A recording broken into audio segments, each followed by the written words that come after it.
Bom dia, pessoal! Estavam com saudades? Acharam que iam ficar livres de mim? Negativo. Vamos fazer uma pequena revisão? Vamos lá? Vamos que vamos! Expansivo Colégio de Curso, professor que vos fala, Valber. Disciplina Literatura, disciplina que eu sei que vocês amam de paixão. Professor mais ainda, né? Mas vamos lá.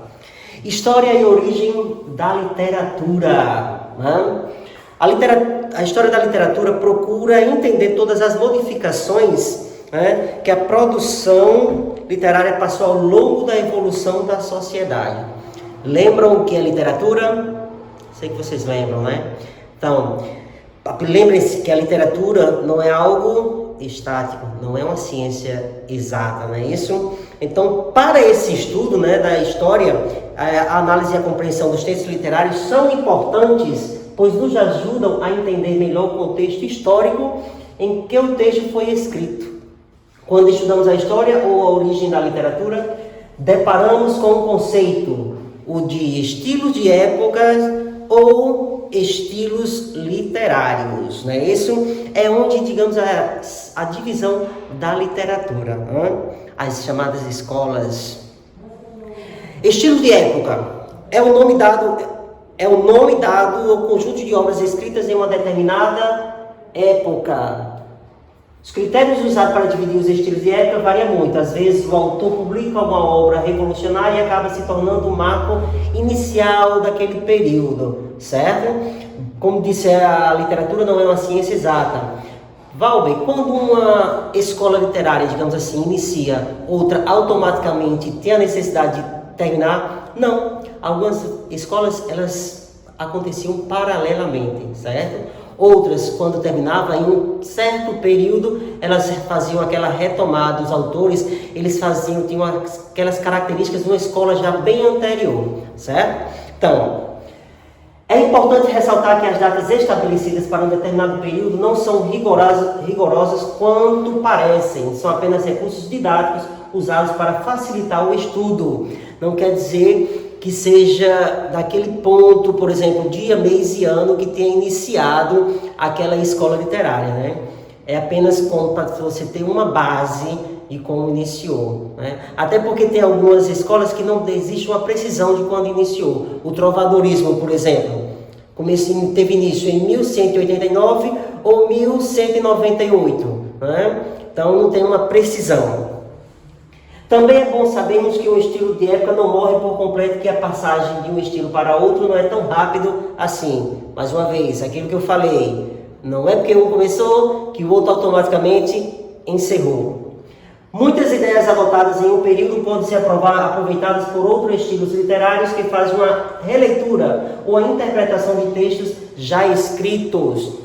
Modernismo, por exemplo, ele faz uma retomada. Lembra que o modernismo tem três fases: primeira geração, segunda e terceira. Então, a terceira ele faz uma retomada, né, do realismo. Para alguns é chamado de neorrealismo, né? Parnasianismo também. Então, tem essa retomada de algumas escolas literárias, né? Iniciou uma, então ela faz uma retomada de outra anterior. A literatura busca influência nela mesma para sempre ter a possibilidade de abrir novos caminhos e novas ideias. É por esta razão que o entendimento correto sobre cada estilo é tão importante, pois através dessa compreensão temos uma visão geral da literatura e da sociedade que a produziu. As escolas, elas têm características em um determinado período, não é isso? Não é aquela coisa presa estática. Períodos literários no Brasil. Vamos ver? Dividido em 2 momentos, e dentro desses momentos é que tem as escolas, as divisões, né? Literatura do período colonial, nós vamos ter a literatura de informação. Aquela literatura não é considerada uma escola literária, serviu apenas como fonte de informação, né? Aquela famigerada, digamos assim, carta de Pero Vaz de Caminha, enviada ao rei de Portugal, se eu não estou enganado, que me desculpe os historiadores, Dom João VI, né? Informando sobre as descobertas das novas terras, no caso, o Brasil. Então nós vamos ter literatura de informação, barroco e arcadismo, que vai de 1500 até 1822, quando vai iniciar o romantismo, certo? Nesse período ocorreram várias manifestações literárias de um grupo composto por alguns escritores que copiavam os padrões e tendências de Portugal, não é isso? Infelizmente, ou felizmente, a nossa literatura daí até então estava muito atrelada à literatura portuguesa. E o período nacional, que já vai do romantismo até os dias atuais, né? Romantismo, realismo, naturalismo, parnasianismo, simbolismo, pré-modernismo, que não é também uma escola literária, é uma fase de transição do simbolismo para o modernismo, modernismo e para alguns pós-modernismo, tendências contemporâneas, né, até os dias atuais, né? Que alguns autores, como disse, a literatura ela não é algo estático, alguns autores ainda dizem que nós estamos vivendo um pós-modernismo, uma terceira geração modernista. Outros dizem que já é uma tendência contemporânea, né? A contemporaneidade, a essa discussão. Né? Todos os acontecimentos históricos e marcantes da história do Brasil contribuíram para fortalecer os movimentos literários. O público cresceu e com isso estimulou os escritores a melhorar cada vez mais suas obras.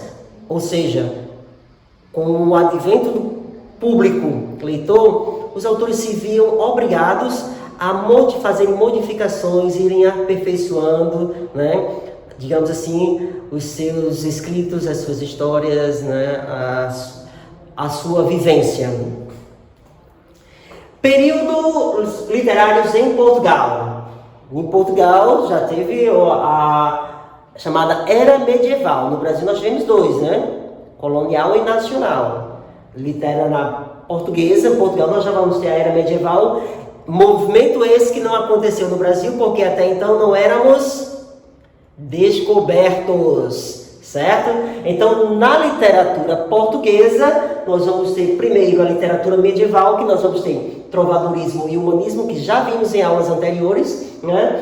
Então, trovadorismo, poemas feitos para serem cantados. São as cantigas de amor, amigo, escárnio e maldizer. Né? No caso de escárnio e maldizer, são as cantigas satíricas. 3 tipos: amor, amigo, satíricas. Com a divisão das satíricas, escárnio e maldizer, certo? O amor, é bom lembrar, né? Aí entra o que? Essa questão dos gêneros literários, diferente de gêneros textuais, que nós já vimos isso também em aulas anteriores, lembram?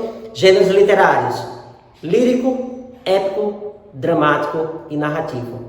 Alguns historiadores, é a história na mente, mas não é. Alguns estudiosos definem que o gênero épico ele é um dissidente, digamos assim, o gênero narrativo é um dissidente do gênero épico. Hoje em dia, alguns livros trazem lírico, épico ou dramático, e o épico ou narrativo e dramático, certo? Então, continua 3 gêneros: lírico, épico ou narrativo e dramático. No trovadorismo vai ter a maior ênfase do gênero lírico, que é a musicalidade, a subjetividade, é o eu lírico, certo? Aí por isso as cantigas.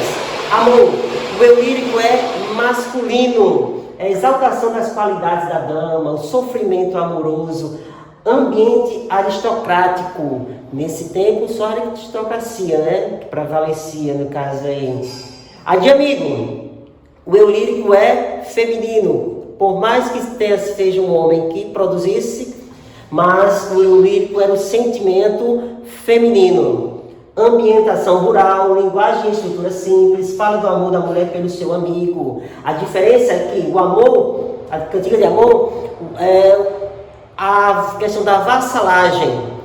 Essa relação afetiva não existia porque eles pertenciam a classes sociais diferentes, né? Então o homem ele estava sempre sob a mulher. A mulher é um ser superior e inatingível, diferente da de amigo. A de amigo, essa relação já existia. A questão era que o homem tinha partido por algum motivo, questão das cruzadas, as batalhas. Então eles já tinham essa relação. Essa aí é a diferença de amor e de amigo.